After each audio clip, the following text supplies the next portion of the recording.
Un groupe de soldats au look idiot fait face à un grand monstre laid qui s'avance lentement vers eux.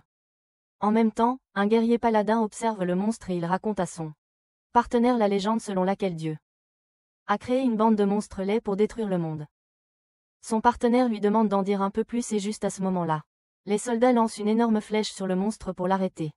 Le monstre écarte la énorme flèche et continue de s'avancer vers le soldat, alors le guerrier paladin décide d'intervenir. Son partenaire lui rappelle qu'ils n'ont pas été officiellement engagés par le gouvernement pour affronter le monstre, mais le guerrier se jette toujours sur le champ de bataille. Il fige le monstre avec l'aide de sa magie et les guerriers commencent à célébrer lorsqu'ils réalisent qu'un guerrier paladin est arrivé. Le monstre se libère de la glace gelée sur son corps. Et le guerrier se précipite vers lui pour lancer son attaque. 30 ans plus tard, un surveillant de prison gronde son travailleur pour avoir traîné dans son devoir et il commente qu'ils ont été chargés d'un prisonnier difficile. Juste à ce moment-là, quelqu'un éclate hors de la prison, et une petite fille s'enfuit des gardes. Elle se précipite à travers la cuisine où elle vole de la nourriture et les gardes plus le cuisinier poursuit la fille à travers la prison. Elle finit sur le toit pendant que le superviseur de la prison rapporte à quelqu'un que le prototype s'est échappé. Les gardiens disent à la prisonnière échappée de retourner dans sa chambre et elle saute dans l'eau pour leur échapper. Bientôt, elle nage jusqu'à un bateau où elle tombe sur un homme ivre. Et après l'avoir salué, elle se précipite dans les rues. Les gardiens viennent bientôt demander à l'homme ivre à propos de la fille échappée et il les dirige vers la ville. Pendant ce temps, la fille court dans les rues et heurte une femme ronde. Elle donne une pièce à la grosse dame pour compenser ses fleurs abîmées et lorsque la dame remarque ses vêtements sales, elle lui demande de venir avec elle. La grosse dame nommée Kyumi l'entraîne dans une ruelle. Pendant que les gardes essaient de retrouver la fille échappée. En même temps, le superviseur de la prison informe son capitaine Misami qu'il recherche toujours le prototype numéro 22. Et il leur ordonne de retrouver la fille par tous les moyens. Lorsque les gardes partent, il mange une friandise suspecte, et rit comme un vilain de novella bon marché. Kyumi met des vêtements décents à la prisonnière échappée. Après quoi la fille le laisse errer dans les rues. Le lendemain matin, le gars ivre nommé Jiro erre dans le marché et un vendeur lui dit que beaucoup de combattants se rassemblent à la porte et pour affronter un monstre, alors il devrait les rejoindre pour obtenir une sorte de récompense. Il se dirige vers la porte et pendant que la vendeuse du magasin, Maya, prépare quelques objets pour sa boutique. Juste alors, la fille échappée remarque une pierre précieuse brillante dans la boutique de Maya et lui demande à ce sujet, alors Maya lui explique que ces pierres ont été extraites des corps de monstres et que la ville prospère grâce aux chasseurs qui tuent ces monstres, tandis que les traîtres extraient des huiles et des pierres précieuses des corps des monstres par la suite. La fille échappée remarque une bague sur le chat de Maya, alors elle lui demande à propos de la bague et Maya lui dit que la bague s'appelle la bague de promesse et selon la légende, seul le sauveur des nôtres portera la bague et sauvera tout le monde. Maya l'avertit que la bague est aussi maudite puisqu'elle draine les pouvoirs de la personne qui la porte et soudain, la bague s'ajuste au doigt de la fille. Maya ne trouve pas cela étrange et au lieu de cela, elle propose à la fille un marché pour acheter la bague. Au muret, un certain nombre de combattants ont leur nom écrit et certains gars taquinent Jiro à propos de sa personnalité sèche. Au palais de l'empereur, une fille nommée Tsurugi dit à la cour qu'il y a beaucoup de bêtes géantes apparaissent cette année à travers le royaume, donc elle ne devrait pas commencer à se battre avec d'autres royaumes ou groupes, mais personne ne l'écoute puisque les femmes ne savent que se plaindre. Au muret, les combattants repèrent une bête géante appelée Whopper et la tirent vers le mur où ils prévoient de l'attaquer par bombardement. La bête parvient à frapper l'un des gars, alors Jiro se lance à l'action et il réussit à sauver le gars en le portant au-dessus du mur. Les autres combattants et gardes attaquent alors tous la bête et la tuent. Jiro dit aux combattants que la jambe du gars blessé est cassée et en même temps, une élite de l'empereur le remarque. Plus tard, tous les combattants se rassemblent dans un bar pour célébrer leur victoire et ils encouragent Jiro qui a sauvé le blessé nommé Halim. Ensuite, quand tout le monde est ivre, l'élite s'approche de Jiro et lui dit que une guerre va bientôt éclater, ce qui va diviser le nôtre en deux factions et qu'ils ont besoin de combattants comme lui, mais Jiro, le Sigma, refuse son offre de rejoindre. Plus tard, les gardes repèrent la prisonnière évadée et se précipitent après elle. Ils l'encerclent au port où ils lui tirent des flèches. Et en même temps, une bête géante s'approche des murs de la ville. La fille émet des ombres noires qui nuisent aux soldats et elle avertit les soldats de fuir. Ils continuent de l'attaquer, ce qui la rend folle. Pendant ce temps, Jiro remarque qu'un monstre géant a franchi les murs de la ville et que la fille échappée devient folle. Il se souvient de son partenaire du passé, alors il court vers la fille et saute dans la rivière avec elle. Il lui demande alors par magie pourquoi une claire, comme elle n'a pas d'escorte paladin avec elle. La fille échappée dit à Jiro que son nom est Kyumi et Jiro appelle son épée. Il invente ensuite une sorte de sorcellerie de niveau Harry Potter qui le fait fusionner avec Kyumi. Le monstre s'introduit dans la ville et court Après que les gens soient intervenus, Jiro décide de l'arrêter. Kyumi, qui est toujours dans l'esprit de Jiro, lui demande comment elle a fusionné avec lui. Alors, il lui répond qu'il lui révélera tous les détails plus tard. Il se précipite vers la bête sans tête et essaie de l'affronter avec son épée. La bête fait même apparaître sa tête et Jiro continue d'essayer de percer sa peau dure, mais il échoue. Il se demande si la bête a une quelconque faiblesse, et Kyumi lui conseille de frapper son œil. Jiro pense à la façon dont les clairs ont un sixième sens, alors il frappe l'œil de la bête, ce qui la fait s'effondrer. Soudain, Kyumi émerge également du corps de Jiro pour regarder la bête tomber et Jiro perd connaissance. Kyumi commence à paniquer, mais Maya apparaît de nulle part et dit à Kyumi qu'elle connaît un endroit pour soigner les blessés. Le lendemain matin, le capitaine Misami arrive au port et il en conclut que Kyumi a dû invoquer la bête dans la ville grâce à ses pouvoirs. Il donne à nouveau l'ordre à ses subordonnés de la retrouver et quand il l'informe qu'un paladin l'a emmenée. Il leur dit de trouver le paladin, car il croit que le paladin doit être blessé. Pendant ce temps, Kyumi et Maya cherchent des fournitures sur le marché et Maya rappelle Kyumi qu'elle doit rester discrète puisque les gardes la recherchent toujours. Un groupe de combattants effectue un rituel sur la bête tombée puisqu'ils sont retardés, et croient que la bête est sacrée d'une certaine manière. Les gardes discutent du fait qu'ils n'ont jamais vu une bête aussi grande et qu'ils sont incapables de trouver le paladin. Il y a 5 ans, Jiro essaie de réveiller son clerc blessé.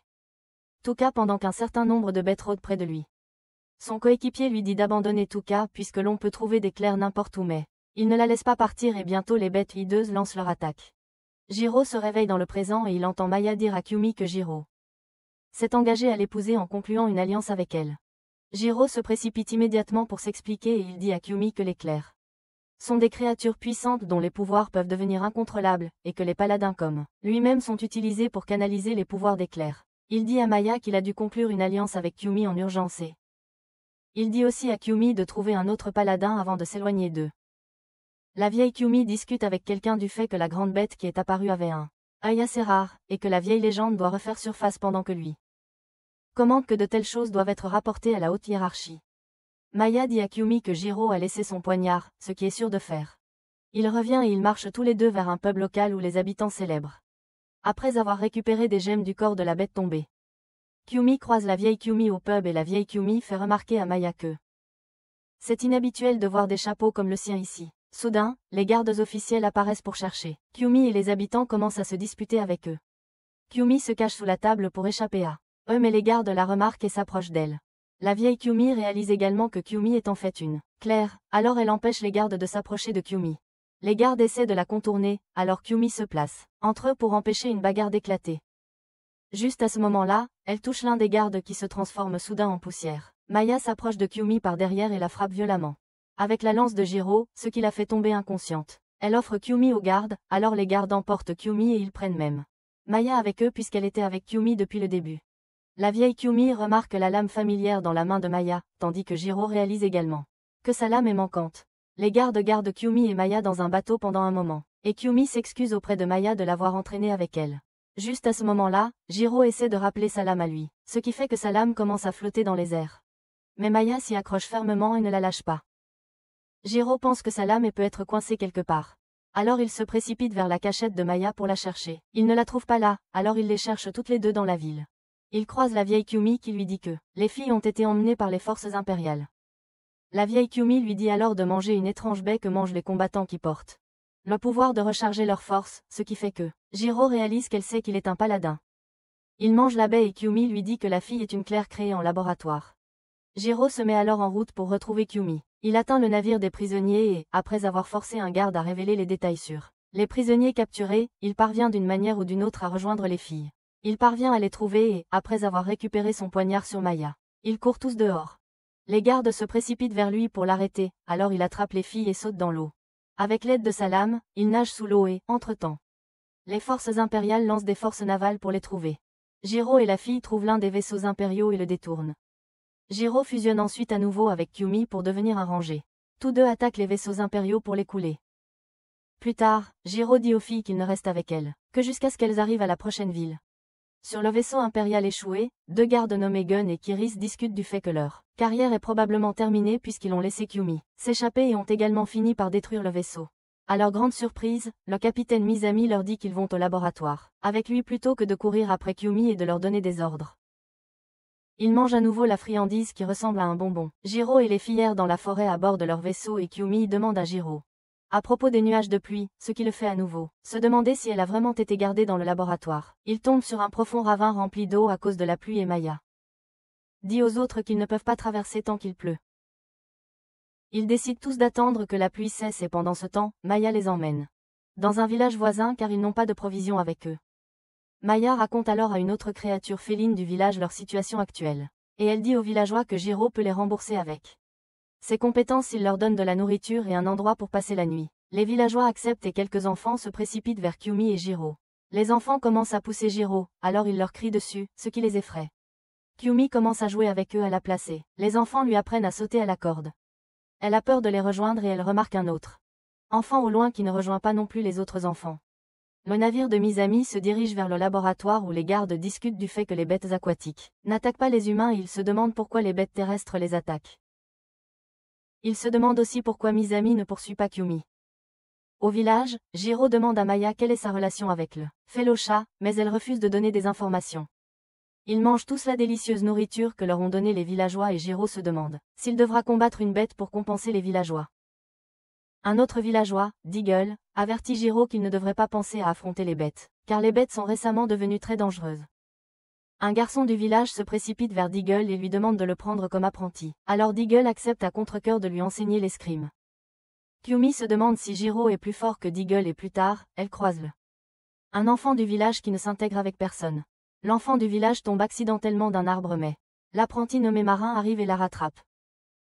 Kyumi donne ensuite les premiers secours à l'enfant et celle-ci s'enfuit après l'avoir remercié. Marin dit à Kyumi que tous les enfants de leur village sont élevés partout le village ensemble et qu'il veut devenir vraiment fort pour devenir un paladin afin de pouvoir protéger le village des bêtes géantes. Kyumi trouve ses ambitions vraiment louables et l'enfant nommé Tilly revient vers Kyumi pour lui montrer un insecte qu'elle a attrapé. Plus tard, Maya demande à Jiro s'il s'entend bien avec Deagle et les autres villageois, en train de combattre les bêtes seuls et il lui explique qu'il ne veut pas révéler aux villageois qu'il a un clerc avec lui. Pendant ce temps, Deagle et quelques villageois affrontent une bête géante et la battent facilement. Juste alors, une autre bête similaire aux yeux rouges apparaît sur le site. Au village, Marin découvre que Tilly a disparu, il décide donc de la chercher. Deagle et d'autres combattants apparaissent et avertissent les villageois qu'une bête aux yeux rouges se dirige vers eux et qu'ils n'ont pas réussi à l'arrêter. Kyumi parle aussi au chef de Tilly, mais juste alors, Tilly apparaît et remet l'épée de Marin à Kyumi. Elle commente que Kyumi semblait triste quand elle était avec Marin, elle voulait donc lui donner l'épée de Marin. Le chef lui reproche de rendre l'épée de Marin et il dit aussi à Kyumi que Tilly a un pouvoir spécial qui lui permet de ressentir les émotions des gens autour d'elle. Ils décident tous de chercher Marin qui est allé dans la forêt à la recherche de Tilly. Et pendant ce temps, la bête géante court après Marin dans la forêt. Jiro et les filles cherchent aussi Marin et Jiro rappelle aux filles que les forces impériales viendront après elles si elles utilisent le pouvoir du clair. Le monstre hideux continue de poursuivre Marin et juste au moment où il s'apprête à l'attaquer, Jiro bloque son attaque. Le monstre devient fou et Jiro réalise qu'il ne peut pas le vaincre sans utiliser les pouvoirs de Kyumi. Il fusionne à nouveau et Jiro attaque la bête avec encore plus de puissance. Il esquive toutes les attaques de la bête et la frappe à l'œil, ce qui la met à terre. Jiro avertit alors Marin de ne dire à personne ce qu'ils ont fait, puis il s'éloigne avec Kyumi. Deagle et les autres arrivent, et quand ils demandent à Marin ce qu'il est advenu de la bête vaincue, Marin ne leur dit rien. Deagle imagine que Jiro doit l'avoir aidé, alors il rappelle à Marin qu'il doit lui rendre l'appareil d'une manière ou d'une autre. Le groupe de Jiro arrive au ravin qui est encore rempli d'eau. Et ils réalisent qu'ils ne peuvent toujours pas le traverser. Marin court vers eux et supplie Jiro de le laisser l'aider jusqu'à ce qu'il accepte. Marin ramène ensuite la bande au village où tout le monde les accueille. Un rapport est envoyé au palais indiquant que des bêtes aux yeux rouges ont été aperçues. Un poussin se promène dans la forêt et lorsqu'elle aperçoit un village au loin, elle cache sa tête sous sa capuche. Au village, Jiro joue à un jeu de hasard avec Deagle et le gagne. Pendant ce temps, les filles traînent pendant que Kyumi mange comme une vraie gloutonne. Maya lui rappelle que leur facture augmente à mesure qu'elle continue de manger. Jiro leur dit à toutes les deux de manger autant qu'elles le souhaitent et il leur dit que sa chance au jeu est la même que d'habitude et qu'il peut payer avec son argent de jeu maintenant. Juste à ce moment-là, la même vieille dame louche de la forêt arrive au pub et Kyumi se précipite à ses côtés pour aider les villageois d'une manière ou d'une autre. La dame se présente comme Romana et, en remarquant Jiro, elle s'approche de lui et lui demande de lui apprendre à jouer. Jiro pense qu'elle est une novice, alors il lui demande de placer un pari avec l'argent qu'elle a à disposition. Elle accepte et ils commencent tous les deux à jouer à des jeux de hasard dans lesquels elle continue de gagner. Elle finit par gagner tout son argent et Maya avertit Jiro que il va perdre tout son argent s'il ne cesse pas de parier. Il révèle qu'il a déjà perdu tout son argent et qu'avec sa dernière pièce, il demande à Romana de jouer avec lui une dernière fois. Romana refuse sa demande. Au lieu de cela, elle lui demande de parier Kyumi au lieu d'argent. Jiro refuse et invoque instantanément sa lame. Il place la lame en gage et Romana réalise que Jiro ne peut être pas un mauvais gars après tout. Plus tard, elle dit à Jiro qu'elle pensait qu'il était un trafiquant d'esclaves qui voulait vendre Kyumi, c'est pourquoi elle jouait à des jeux avec lui. Il lui demande de lui rendre sa lame, mais la gourmande. La fille soutient qu'elle a gagné la lame de manière juste et équitable. Elle lui conseille d'arrêter de se battre puisqu'il peut vivre plus longtemps, en tant que personne normale même si personne ne lui a demandé de conseil. Bientôt, le chef du village dit à la bande que le village est sur le point d'être inondé à cause des pluies incessantes et qu'ils ont besoin de leur aide pour transporter des bagages vers le centre d'évacuation qui se trouve au sommet de la colline. Jiro leur conseille de construire des sacs de sable pour bloquer l'inondation, mais le chef explique qu'ils veulent sauver des vies plutôt que de se concentrer sur leurs maisons qui peuvent être reconstruites plus tard. Jiro et la bande aident les villageois à transporter leurs affaires vers la colline avec l'aide de leurs navires et les villageois évacuent tous le village pour échapper à l'inondation. Deagle et Marin patrouillent également dans la zone et remarquent que certains des habitants s'enfuient de l'inondation qui les rattrape. Deagle dit aux habitants de courir vers le refuge pendant qu'ils restent derrière. Soudain, une énorme bête grasse ressemblant à une baleine émerge de l'eau et attaque Deagle. Deagle essaie de se défendre mais la bête disparaît dans le sol et attaque Deagle à nouveau. Elle brise l'épée de Deagle et disparaît à nouveau dans le sol.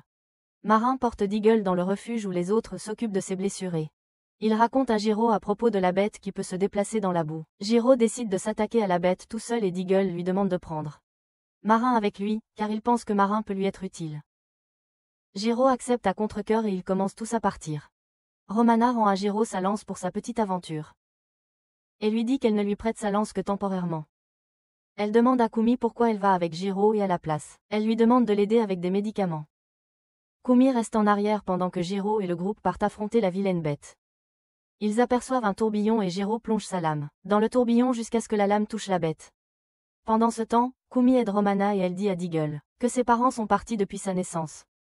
La bande de Jiro tire la bête vers la rivière et Jiro explique à Marin que la bête aquatique a seulement besoin de retourner à la rivière pour se calmer, puisque les bêtes aquatiques n'attaquent normalement pas les humains. Soudain, les yeux de la bête deviennent rouges et elle attaque Jiro. L'anneau de Kumi commence à briller et Romana lui explique que les paladins abusent généralement de leur clair au point de les vider de leur pouvoir. Kumi défend instantanément Jiro en disant qu'il n'est pas un paladin typique et son grand cerveau réalise qu'elle a accidentellement révélé que Jiro est un paladin. Romana lui dit qu'elle et Deagle ont déjà découvert l'identité de Jiro et elle commente qu'elle peut aussi sentir odeur d'un produit chimique étrange provenant du corps de Kumi. À ce moment-là, Deagle commence à faire semblant que son corps lui fait mal, et il pousse Kumi à courir voir Maya pour lui demander une potion. Kumi s'enfuit vers le lieu du combat où Jiro lutte pour combattre la bête. Il et Kumi fusionnent à nouveau et Jiro pense qu'il doit agir vite. Il attaque la colline au-dessus de la bête car des rochers en glissement tombent sur la bête. Jiro attaque alors son œil avec sa lame, ce qui tue la grosse bête laide. Kumi sort du corps de Jiro et soudainement Romana arrive aussi sur les lieux. Elle avertit Jiro qu'il ne régule pas correctement ses pouvoirs du noyau, ce qui lui fait puiser dans Kumi, et il lui dit de s'occuper de ses affaires. Ensuite, les villageois remercient le groupe pour leur aide et le groupe se prépare à partir. Romana décide aussi de voyager avec eux. Marin rejoint également leur groupe sur la demande de Deagle et Jiro et Romana se disputent sur le fait qu'il lui doit encore quelque chose. Il invoque sa lame qui était toujours en la possession de Romana, et ils continuent à se disputer comme un vieux couple. Une personne noble dit à une petite personne de bas étage que le nombre 22 clair a été plutôt instable récemment. Le garde de Masami, Kiris, et Gun traversent le laboratoire qui est rempli de filles de Claire et Kiris se fait peur tandis que Gun marche tranquillement puisqu'il y est habitué.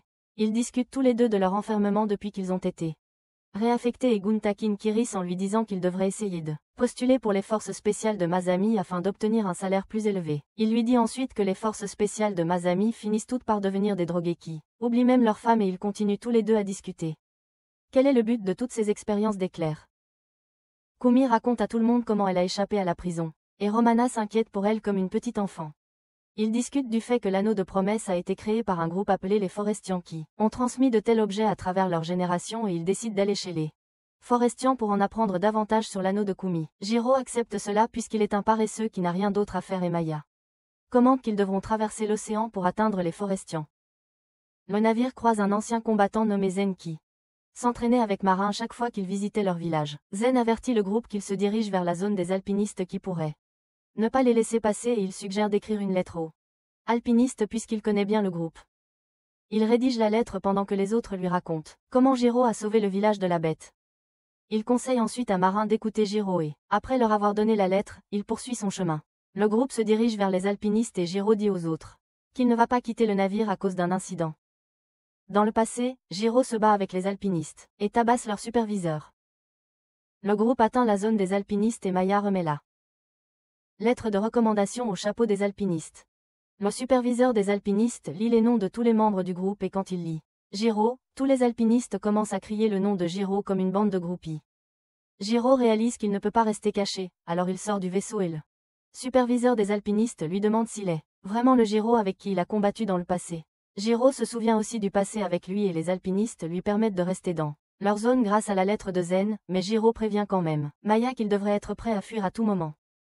Le général Tsurugi retrouve le seigneur Bakla au palais et elle lui rappelle encore une fois qu'un grand nombre de bêtes dangereuses ont attaqué récemment, ce qui a entraîné un affaiblissement de leur armée et qu'ils devraient cesser de se concentrer sur l'attaque des étrangers. Bakla fait semblant de l'écouter et il boit également un verre contenant une confiserie suspecte. Il dit à Tsurugi qu'il a confiance en ses paroles, mais lorsque Tsurugi s'en va, elle dit à son subordonné que Bakla a probablement déjà agi, mais qu'il ne veut pas la provoquer et qu'elle espère que Zen s'en sortira. Les montagnards organisent une compétition de combat pour Jiro en guise de fête de bienvenue, et ils lui disent de se battre contre l'un de leurs combattants au look peu engageant, Jin. Jiro décide de jouer le jeu et il affronte Jin qui se précipite vers lui. Jiro le maîtrise facilement et le jette hors de l'arène. Jiro continue à affronter un autre combattant pendant que Romana explique à Kyumi que Zen avait commenté plus tôt que Kyumi a un nom errant, ce qui signifie que c'est un nom ridicule donné par ses parents pour détourner l'attention d'elle. Jiro affronte un groupe d'alpinistes et bientôt ils commencent à s'acharner sur lui puisqu'ils ne peuvent même pas vaincre un petit singe maigre. Leur superviseur Babin les arrête et entre dans l'arène lui-même pour se battre contre Jiro.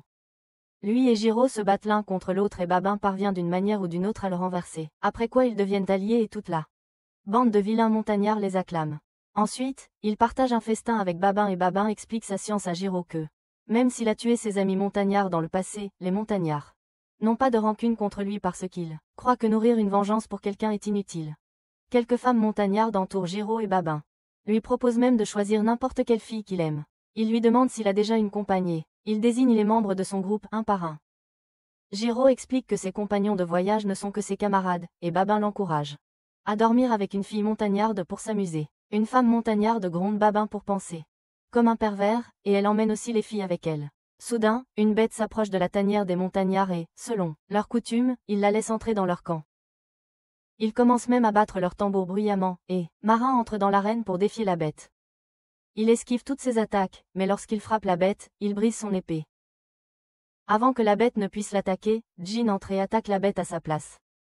Marin s'enfuit et Jin commence à frapper la bête à gauche et à droite. Soudain, l'œil de la bête devient rouge et il repousse Jin facilement.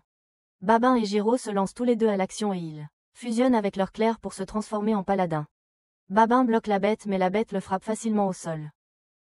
Jiro attaque ensuite la bête pendant que Babin frappe l'arène pour la briser. La bête tombe et Jiro et Babin achèvent tous deux la bête. Ensuite, Jin reçoit un nouveau titre en raison de son courage tandis que Kyumi dit à son groupe qu'elle ne veut pas encore d'un nouveau titre. Dehors de la ville, Zen affronte une paire de combattants au look suspect.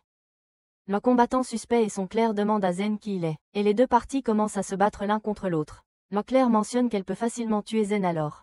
Elle déchaîne son pouvoir mais son combattant l'arrête. Zen pense que ses adversaires sont en réalité des sbires de Masami et le combattant, puis affronte Zen lui-même alors qu'ils se mesurent l'un à l'autre. Zen parvient même à le vaincre en tranchant son torse à un moment, mais cela se révèle n'être qu'une illusion, et le combattant original commente que le combat de Zen lui donne envie de bâiller. Zen coupe alors la montagne au-dessus du combattant, ce qui fait tomber une série de rochers, tombe sur lui et lorsque le combattant se relève, il découvre que Zen s'est déjà enfui. Masami rapporte à Bakla que Zen a fouillé dans leurs affaires, alors Bakla lui explique qu'il est le général Tsurugi joue un jeu dans lequel Tsurugi prévoit de dévoiler ses plans. Bakla joue aussi avec de gigantesques bêtes qui ressemblent à des animaux, et il dit à Masami qu'il a apprivoisé ces animaux. Il ne pense pas que Tsurugi pourra deviner ses plans et il dit à Masami de laisser leurs sbires se poursuivre pendant que ses plans continueront comme d'habitude. Avant que Masami ne parte, il lui fait aussi remarquer que les faibles doivent toujours connaître leur place. Au village des montagnards, Jiro se réveille tôt, pour s'entraîner et Marraine le rejoint aussi. Il dit à Marraine qu'il porte une lance tandis que Marraine devrait s'entraîner à l'escrime. Ils ne peuvent donc pas s'entraîner ensemble, mais Marraine ne l'écoute pas, et continue de balancer son épée inutilement. Finalement, Jiro se lasse de ses mouvements inutiles et lui donne quelques conseils sur comment tenir son épée et comment la balancer avec puissance. Ils s'entraînent tous les deux pendant un moment et quand les autres se réveillent, Marraine leur parle de la façon dont Jiro l'a entraîné. Plus tard, ils prennent tous le petit déjeuner avec Babin ou Kyumi et Marraine mange comme s'il avait été affamé toute leur vie. La femme de Babin leur demande de partager des histoires sur leur voyage et plus tard, Babin leur demande s'ils ont croisé beaucoup de bêtes aux yeux rouges. La femme de Babin partage que les yeux rouges sont une malédiction qui a été jetée sur les gens des champs, et que les bêtes ont un leader dans le nord qui a mis en colère le dieu des bêtes, ce qui a entraîné la malédiction sur eux. Elle révèle que ce n'est qu'une histoire qu'elle a entendue de ses ancêtres et ensuite, Kyumi dit à sa bande qu'elle pense que les bêtes aux yeux rouges apparaissent à cause de ses pouvoirs. Même Jiro pense que cela pourrait être vrai et il se souvient comment Kyumi a perdu le contrôle de ses pouvoirs au port et a libéré un brouillard noir. Jiro lui assure qu'il doit y avoir une autre raison derrière l'apparition des bêtes aux yeux rouges et ils décident tous de devenir Sherlock Holmes pour essayer de trouver la raison de l'apparition des bêtes aux yeux rouges. Ils discutent aussi de leurs problèmes avec Babin qui leur suggère d'aller à la forteresse à l'est, où il pourrait être facile de repérer les bêtes sauvages. Et qu'ils pourraient obtenir un indice. Babin met également quelque chose sur le navire de Jiro à la demande de sa femme, ce qui fait que le navire vole en douceur à travers les montagnes et lorsque le groupe se dirige vers la forteresse. Jiro pense qu'il pourrait trouver quelque chose à la forteresse et quand ils atteignent là, dans la forteresse, ils découvrent qu'une bête géante a déjà attaqué les montagnards dans la forêt. Maya donne à Marin une toute nouvelle épée et il se précipite pour aider les montagnards pendant que Jiro dit à Kyumi qu'ils vont plutôt se diriger vers le sommet. Marin esquive toutes les attaques de la bête et il parvient à porter une attaque également, ce qui met la bête à terre. Soudain, un œil rouge apparaît sur la bête, ce qui lui confère une immense puissance et elle commence à attaquer sans pitié. Marin abandonne tout espoir et court à l'intérieur de la forteresse, que les montagnards ferment à clé pour bloquer la bête à l'extérieur. Babin arrive également avec ses forces à la forteresse et quand il voit que la forteresse est attaquée, il se met en mode combat. Jiro et Kyumi aperçoivent le couple de combattants suspects au sommet de la montagne et Jiro reconnaît que le combattant s'appelle Façade, qui était son coéquipier à l'époque. Il demande à Façade s'il est responsable de la création des bêtes aux yeux rouges, mais Façade ne reconnaît pas Jiro et attaque plutôt son ami.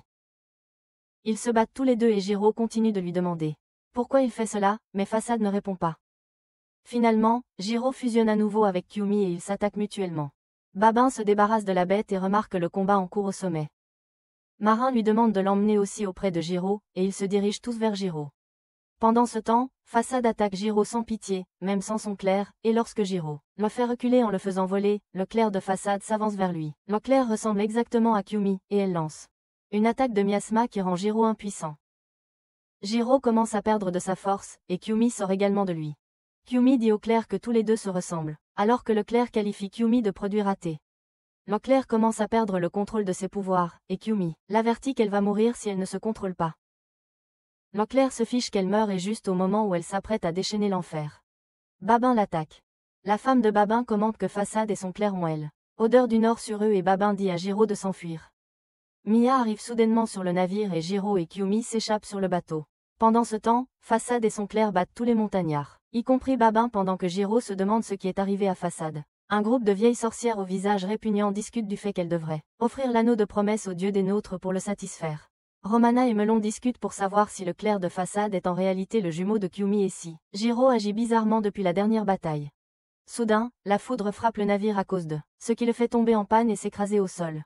Zen informe Tsurugi que Masami a libéré 2 prototypes, ce qui la pousse à penser qu'il sera difficile de neutraliser Masami. Elle demande à son assistante Charte de prendre rendez-vous avec l'empereur dès que possible. Jiro et le groupe se demandent comment ils doivent gérer le navire endommagé et Jiro reconnaît la région, il avertit donc les autres de faire attention à toute bête.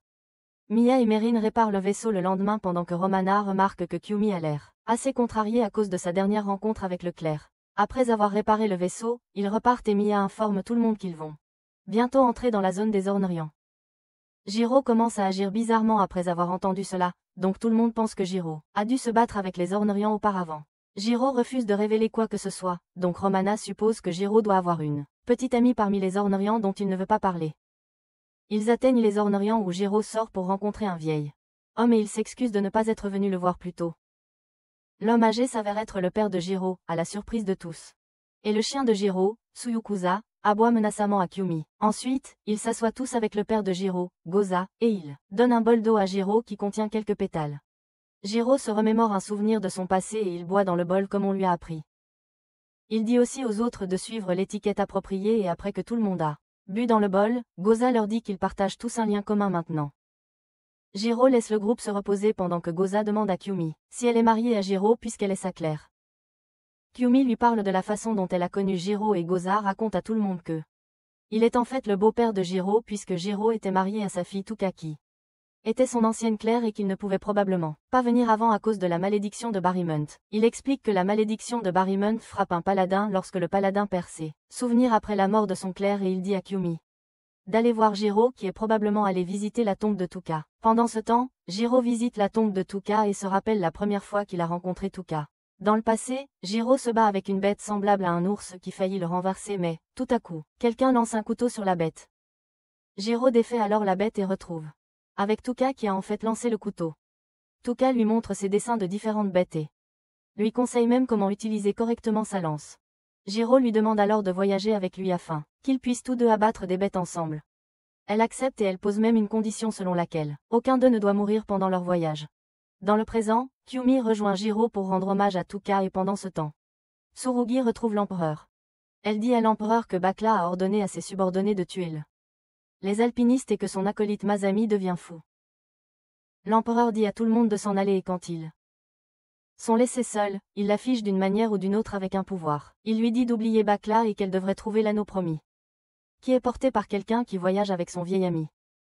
Dans le passé, Jiro et Tuka prennent congé des Ornerians et alors qu'ils voyagent ensemble de plus en plus, Jiro devient un paladin et finit par former un contrat avec Tuka. Bientôt, il propose de l'épouser et elle lui dit de demander sa main correctement. Il qualifie ses cornes de belles et elle accepte de l'épouser. Bientôt, l'Empire commence à les envoyer sur divers champs de bataille auxquels ils ne veulent pas participer. Une fois, ils sont envoyés en mission avec Fasad et Tsurugi. Les autres ne parlent pas beaucoup tandis que Tsurugi bavarde sur son envie de mission risquée, pour être rapidement promue afin qu'elle puisse acquérir plus de pouvoir et mettre fin à la guerre à l'avenir. Elle continue de parler de choses inutiles et l'un des commandants lui dit que Bakla l'a rappelée au quartier général, donc elle ne peut pas les accompagner. Elle retourne au quartier général tandis que les autres poursuivent leur mission. Bientôt, le groupe se retrouve face à des bêtes gigantesques qu'ils n'ont jamais vues de leur vie et l'une des bêtes parle même avec les autres bêtes. Les bêtes tuent tous les soldats facilement et Tuka réalise qu'ils ne peuvent pas s'échapper. Elle dit à Jiro de vivre sa vie à fond et elle se précipite vers les bêtes où elle libère d'énormes pouvoirs qui vainquent les bêtes. Elle s'effondre au sol et d'autres bêtes apparaissent sur les lieux mais ils ne quittent pas le côté de Tuka. Dans le présent, Kyumi dit à Jiro qu'elle veut sauver l'autre claire et il promet de l'aider. Les autres se sentent aussi mal d'avoir pensé que Jiro avait une petite amie et soudain des géantes bêtes commencent à s'approcher de la zone des Ornerians. Fasad et son clair mènent une armée de géantes bêtes vers les Ornerians tandis que Misami dit à ses soldats de se débarrasser de Fasad au cas où il retrouverait sa mémoire après sa rencontre avec Jiro. Un certain nombre de clairs qui ressemblent à Kyumi apparaissent et il dit à la garde qu'ils doivent chacun être envoyés dans leur zone. Pendant ce temps, Goza et les Orneriens se préparent à combattre la horde de bêtes géantes, tandis que Jiro et Kyumi se dirigent vers Fasad et Leclerc. Leclerc se moque de Kyumi pour être un produit raté mais en retour, Kyumi s'excuse auprès d'eux. Lui d'avoir fui seul et dit qu'elle est venue la sauver. 7 ans dans le passé, le 11e prototype est terminé et les chercheurs vérifient son état avant de déclarer que l'expérience a été un succès. Misami prononce un discours de célébration à tous les chercheurs dans lequel il parle de la façon dont les humains ont autrefois été nos maîtres mais ont tout été volé par les géants et les insectes. Il déclare qu'ils vont tout reprendre. Maintenant que tous les chercheurs lèvent leur verre avec lui. Bientôt, le prototype numéro atteint 18 et il commence à l'expérimenter alors qu'elle chantonne constamment à propos de la mort en étant attachée à une chaise. Une fumée noire commence à s'élever d'elle alors qu'elle chante, mais elle commence à mal fonctionner avant d'exploser. Le subordonné de Bakla, venu superviser l'expérience, dit à Misami qu'il va parle à Bakla de l'échec mais Misami révèle qu'ils ont d'autres choses à lui montrer. Il l'emmène voir une façade inconsciente et révèle que ils ont créé un paladin qui ne nécessite pas de clair.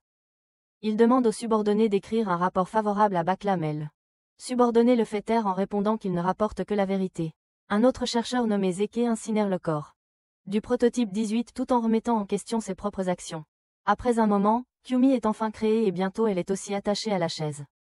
pendant que Misami lui dit de ne pas avoir peur car elle n'a rien à perdre. Il lui dit de chanter sur la mort pendant qu'il l'injecte. Avec un sérum et Zeke a du mal à le regarder. Après que cela se termine, il remet Kyumi dans sa cellule, et lui dit de tenir encore un peu. Lors de la prochaine expérience, Kyumi se retrouve face au prototype 23 et les chercheurs leur disent de s'entretuer. Le prototype 23 se précipite pour poignarder Kyumi qui essaie seulement de se défendre et elle commence à chanter, ce qui érode l'autre prototype, alors elle recule. Elles continuent toutes les deux à chanter tandis que de la fumée noire s'élève d'elle et Misami remarque comment les lectures sont hors du commun, ce qui lui fait réaliser que les prototypes ont juste besoin de ressentir de fortes émotions pour libérer pleinement leur pouvoir. 23 poignarde Kyumi en plein cœur, mais Kyumi commence à briller et repousse 23. Misami décide qu'il est trop dangereux de continuer à expérimenter dans la structure actuelle, il ordonne donc à ses subordonnés de l'assommer en la électrocutant. Elle se réveille et Zeke tente de s'enfuir avec elle pendant qu'elle chante sur son dos, mais il lui dit de courir vers la lumière car la mort est la fin de tout. Ils sont attrapés par Misami qui l'emmène, et Zeke est tué devant ses yeux. Elle est renvoyée en cellule où elle réfléchit à tout ce qui s'est passé, et elle décide qu'elle doit s'évader. Dans le présent, Kyumi essaie d'expliquer qu'il l'aurait fait faire beaucoup des choses terribles, c'est pourquoi elle s'est enfuie et cette mort est injuste, mais cela met en colère Leclerc, alors elle l'attaque. Ils esquivent son attaque et Jiro dit à Kyumi qu'ils doivent d'abord vaincre Facade s'ils veulent sauver Leclerc. La scène de transformation épique commence et il se transforme en un ranger puissant.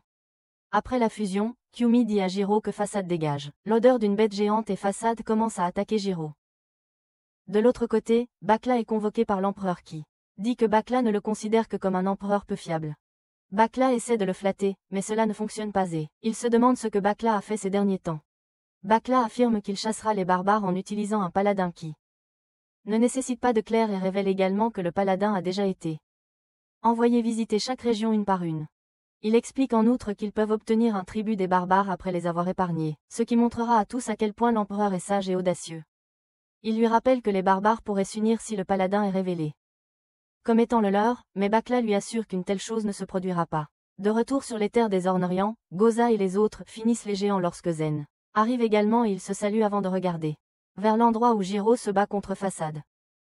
Leclerc interrompt soudainement leur combat et Kyumi demande à Jiro de la laisser attirer le clair loin du village avant d'essayer de lui parler. Jiro est contre cela, mais Kyumi insiste sur le fait qu'elle peut convaincre Leclerc de se retirer, et qu'il doit seulement retenir Facade jusqu'à ce qu'elle lui parle. Jiro décide de suivre son plan, alors il appelle Tsuyukuza, qui emmène Kyumi et Leclerc la suit.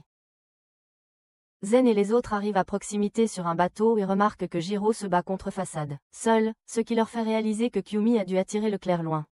Zen dit à Maya d'aller chercher Kyumi après l'avoir déposé. Près de Jiro et Kyumi, la prêtresse mène au champ de fleurs. Elle marche vers la prêtresse mais est attaquée, ce qui ne la blesse pas, alors elle continue d'avancer vers elle.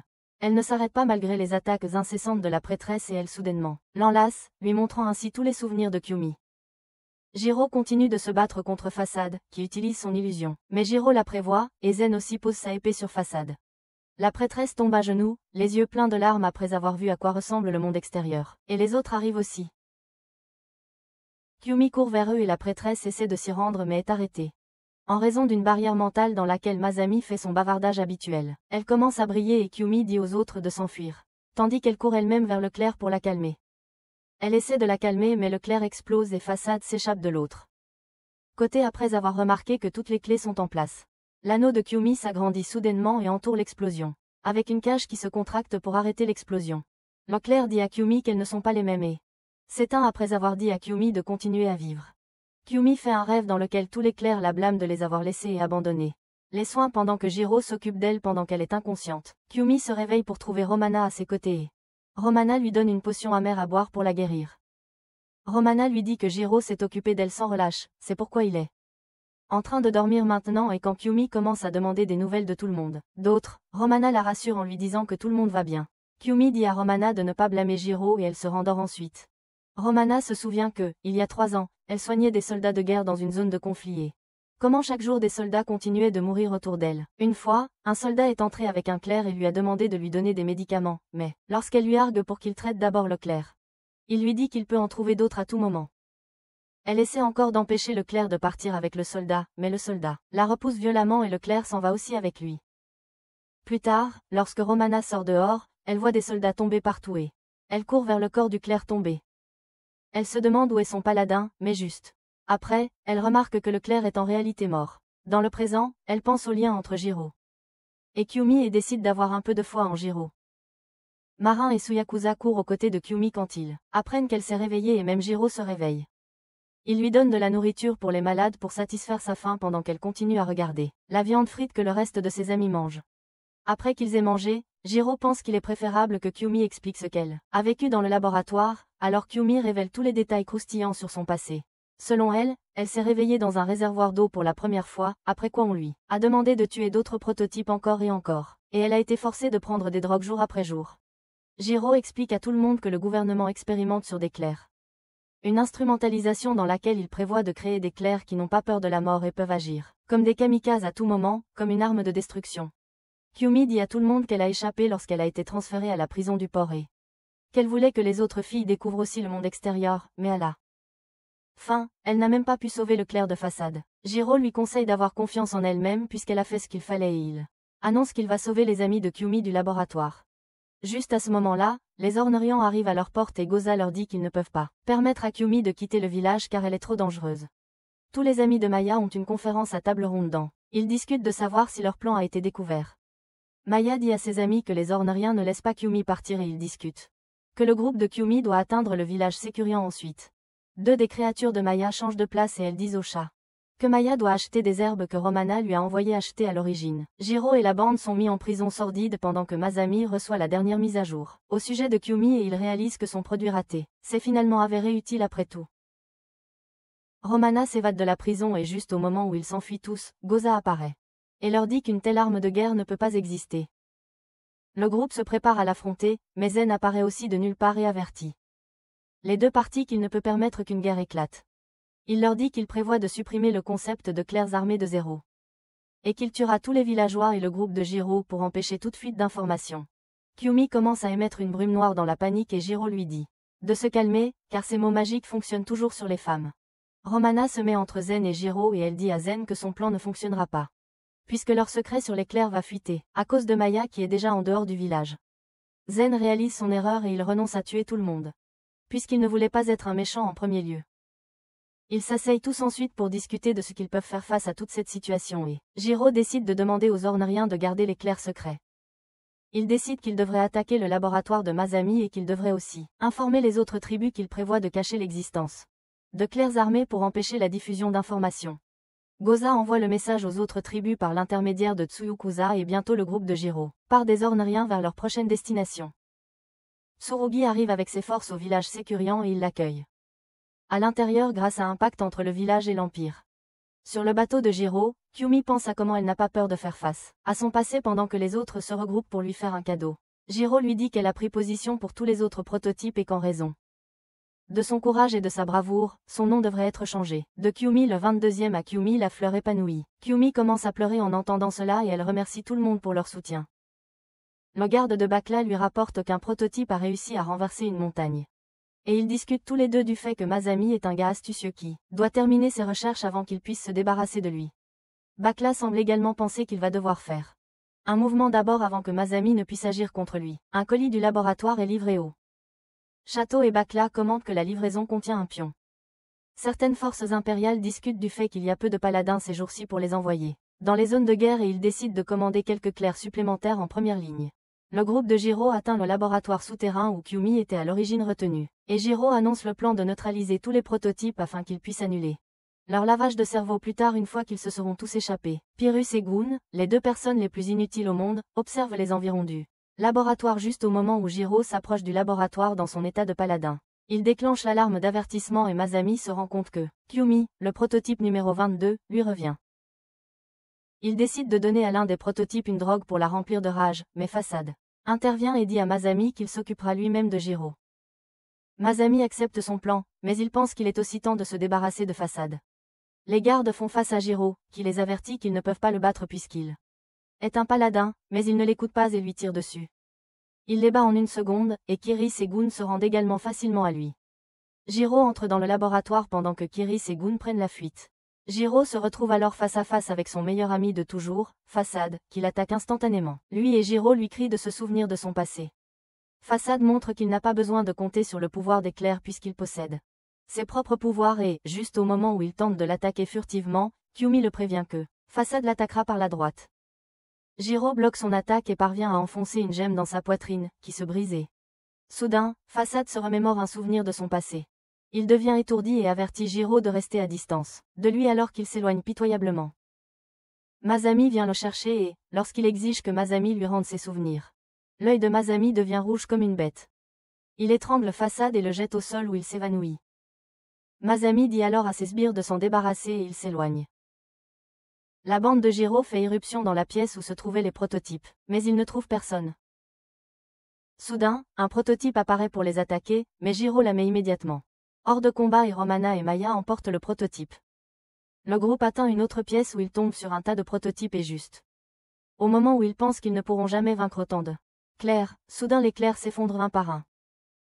Romana dit aux autres que les clairs n'ont que s'évanouit et Jiro lui dit de tous les emporter. Lui et Kyumi avancent pour affronter Masami qui les attendait, avec une énorme bête humanoïde. Masami parle de son besoin de ne pas avoir les autres prototypes puisque Kyumi est son chef d'œuvre et qu'il veut que Kyumi devienne son partenaire.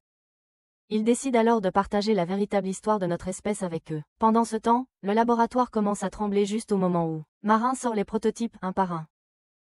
Masami devient complètement fou en expliquant qu'autrefois, les humains étaient la espèce la plus puissante, la plus proche de devenir des dieux, mais ils ont oublié sur leur valeur avec le temps et qu'il veut effacer les autres espèces inférieures par la guerre afin que les humains puissent retrouver leur statut.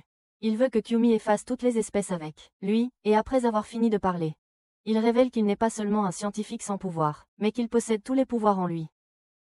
Il fait pousser un troisième œil rouge et se transforme en un monstre humanoïde laid. Jiro fusionne aussi avec Kyumi et ils s'attaquent mutuellement. Romana et les autres parviennent à sortir tous les prototypes et ils s'enfuient à l'extérieur. Masami bloque facilement toutes les attaques de Jiro. Il arrête même la lance de Jiro avec sa main. Il tire ensuite Kyumi hors de Jiro et après l'avoir jeté sur le côté, il lui demande de venir avec lui à condition qu'il épargne la vie de Jiro. Il se moque aussi de son nouveau nom, ce qui fait que Kyumi devient furieuse et elle manifeste soudainement d'immenses pouvoirs. Elle possède une bête qui apparaît du laboratoire. Et à cause de cela, la bête prend Masami et l'engloutit tout entier. Kyumi tombe ensuite inconsciente et Jiro s'échappe avec elle alors que le laboratoire commence à s'effondrer autour d'eux. Il parvient à la faire sortir et soudain des vaisseaux impériaux s'approchent d'eux. Tsurugi sort avec quelques personnes du village Sécurian et elle est. Jiro se salue car ils se connaissent depuis le passé. Le chef des Sécurians, nommé Clune, salue également Jiro et Jiro informe tout le monde de la mort de Masami et de la récupération de tous les prototypes. Clune propose d'effectuer un rituel sur tous les prototypes, y compris Kyumi, qui va se presse leur pouvoir et empêcher toute guerre d'éclater.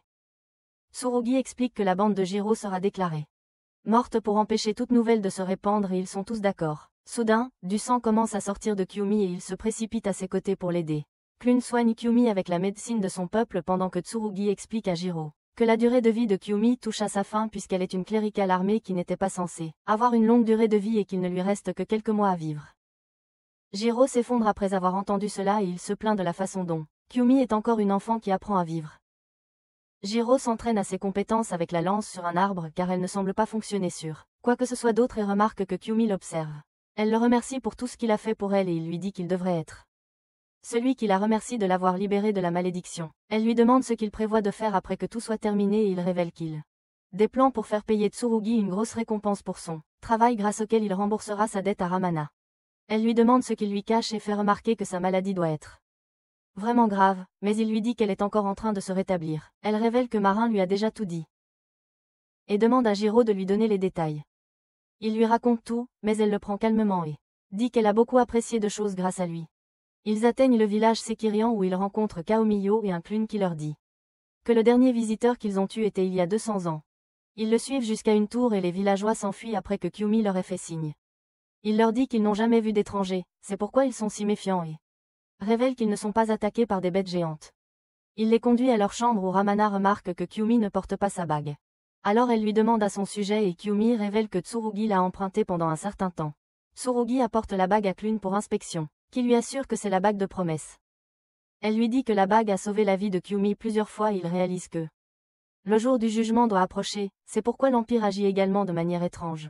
Le groupe remarque qu'un festival est en cours dans le village Sékirian et Marin s'en va pour regarder. Alors Kyumi essaie d'y aller mais Jiro lui dit de se reposer d'abord. Ramana vérifie son état et dit qu'elle est Assez stable pour y aller, alors Jiro décide d'y aller avec elle aussi. En regardant le festival, Ramana lui demande à quoi il pense si profondément. Il se demande pourquoi Kyumi n'a pas peur de la mort. Ramana lui dit que tout est nouveau pour elle et qu'une année doit lui sembler en faire 10.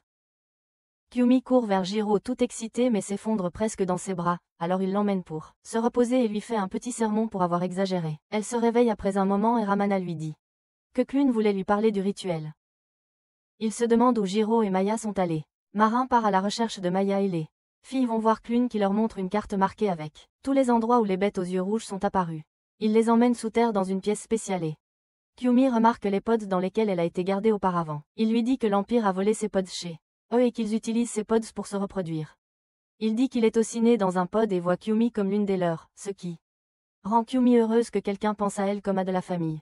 De retour du côté de Jiro, Tsurugi lui tend un dispositif de communication en préparation pour le jugement.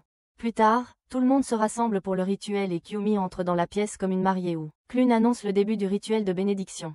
Une sphère s'illumine devant eux et il dit à Kyumi de ne pas retirer sa main de la sphère une fois qu'elle y a posé sa main, car le processus ne peut pas être répété. Elle pose sa main dessus et commence à gémir de douleur pendant qu'à l'extérieur, le village Sécurian est attaqué par plusieurs bêtes aux yeux rouges. Jiro s'enfuit pour les combattre et Kyumi remarque le tumulte. Mais Clune lui dit de ne pas lâcher, peu importe ce qui se passe. Elle faillit lâcher prise pour se battre contre les gigantesques bêtes, mais Romana lui tient la main, et lui dit de finir le rituel pour leur bien. Kyumi objecte qu'elle sera laissée seule si tous meurent, donc peu importe. De toute façon, et elle retire sa main de la boule avant de courir après Jiro. Maya et ses amis se rassemblent et parlent du jour du jugement qui est arrivé. Ils doivent donc se préparer à l'éveil de leur maître. Les bêtes repoussent Jiro, mais Kyumi apparaît aussi, il se cache avec elle avant de demander ce qui s'est passé avec le rituel. Elle lui dit qu'elle a arrêté en cours de route et peut encore l'aider à se battre, mais il se met en colère. Il essaie de s'éloigner pour combattre les géantes bêtes, et Kyumi lui crie dessus pour parler d'un ton dur, même s'il se fait battre par les géantes bêtes. Ce qui est la meilleure chose qu'elle ait dite dans tout cet anime. Ils commencent à se disputer et elle dit qu'elle veut juste rester avec eux, mais un géant monstre essaie de les attaquer, qui est tué par Fakad. Il devient fou et essaie aussi de les attaquer, alors il fusionne pour se battre contre lui et les gigantesques bêtes. Les gigantesques bêtes attaquent également les alpinistes qui essaient de se battre contre elles, avec Babin qui parvient à abattre une bête aux yeux rouges. Deagle suggère qu'ils devraient se retirer, mais Babin déclare qu'ils se battront jusqu'à la mort contre les bêtes. Au village Sécurian, Mérine essaie de trouver Maya mais finit par rencontrer l'ancien Kyumi. Et Mérine mentionne qu'ils ont un ami du même nom mais que la vieille Kyumi remarque que Kyumi ne doit pas aller bien, vu la façon dont Mérine parle d'elle. Clune et Tsurugi regardent tout le champ de bataille depuis la salle de contrôle. Elle commente qu'une attaque d'une telle ampleur ne semble pas appropriée pour le jour du jugement. Ils remarquent un nombre énorme de bêtes géantes qui s'approchent et qui sont à la surface. Un monstre géant continue de déployer plusieurs petits monstres à la fois. Tsurugi observe la capitale royale qui est également attaquée et Clune révèle que la bête géante n'est apparue qu'à leur endroit. Ils décident qu'ils doivent d'abord éliminer la bête géante pour empêcher d'autres bêtes de apparaissant et du côté de Jiro, il continue de se battre contre Façade. Tsurugi lui parle de la bête géante à travers le dispositif de communication, mais il a les mains pleines avec Façade dont la seule pensée est de tuer Masami maintenant. Il remarque Jiro en train de tuer un monstre et suppose qu'il doit aussi être le pion de Masami car il utilise le pouvoir d'un prototype. Il leur crie de lui rendre ses souvenirs et les frappe. Mais Zen apparaît pour les sauver au moment critique. Kyumi se réveille pour retrouver l'ancienne Kyumi qui réveille aussi Jiro et leur tend un bonbon à manger. Elle fait exploser une bête géante qui les attaque et ils sont choqués qu'elle soit aussi une claire, mais elle leur dit d'aller combattre le grand gars pendant qu'elle et Zen s'occupent des choses ici. Ils s'envolent mais la vieille Kyumi s'effondre dès qu'ils partent. Les bêtes continuent d'attaquer la capitale aussi pendant que Backler lit une tablette sur le jour du jugement qui a été gardé secret par la famille royale et son contenu le surprend. Il parle de la mère bête qui engendre des bêtes géantes et qui doit être tuée en premier pour que les autres choses se produisent et se demande comment Tsurugi va se comporter sur le champ de bataille cette fois. Romana aide les blessés avec d'autres médecins et passe d'un patient à l'autre tout en étant choquée par la technologie médicale des Sécurians. Un autre Sécurian lui dit qu'elle devrait se reposer mais elle objecte qu'elle il ne peut pas se reposer pendant que ses amis se battent à l'extérieur et ne veut faire attendre aucun patient. Marin sauve quelques enfants de Sécuria tout en cherchant Maya et les envoie au refuge avant de repartir en courant pour la chercher, ce qui est la seule chose pour laquelle il est utile à ce stade. Zen continue de se battre contre Fakad, cependant. Leurs lames se brisent mais ils parviennent quand même à s'entailler mutuellement. Zen le fait tomber d'une falaise après lui avoir planté un éclat de lame dans la poitrine, puis il tombe au sol par la suite. Marin atteint la salle de contrôle, qui est également attaquée, et Tsurugi lui remet une bague de promesse pour pouvoir la donner à Kyumi dès que possible. Elle fusionne avec son clair et tue des bêtes géantes les unes après les autres tandis que toutes les autres parties du monde font également face à des situations similaires. Les Orneriens tentent de repousser une horde de géants. Et les montagnards continuent également de se battre. Jiro atteint presque le gros mais remarque que Kyumi est également à court de stamina et Marin finit par rencontrer Maya qui arrive sur un bateau. Il se dirige vers Jiro tandis que Jiro attaque l'œil du gros en utilisant le reste de ses pouvoirs, mais plusieurs yeux apparaissent après qu'il en ait détruit un. Il tombe et Kyumi s'avance pour bombarder le géant mais Jiro l'arrête. Ils sont sur le point d'être tués par une bête géante lorsque Maya et Melon la repoussent. En utilisant le navire, et Maya les téléporte dans un espace inconnu. Elle leur explique qu'ils ne peuvent pas vaincre la géante uniquement avec les pouvoirs du paladin, et qu'ils doivent utiliser les pouvoirs cachés à l'intérieur de l'anneau de la promesse, ce qui nécessite un maître légitime pour le manier, c'est-à-dire Kyumi. Elle dit à Kyumi de concentrer ses sentiments sur l'anneau, et Kyumi prit l'anneau qui l'active en illuminant également les environs. Kyumi et Jiro fusionnent à nouveau, mais cette fois, Kyumi prend le contrôle à la place, et elle tue toutes les bêtes géantes et les alentour instantanément en utilisant ses nouveaux pouvoirs. Le grand Gal attaque mais échoue à franchir sa barrière et elle charge pour lui porter un grand coup.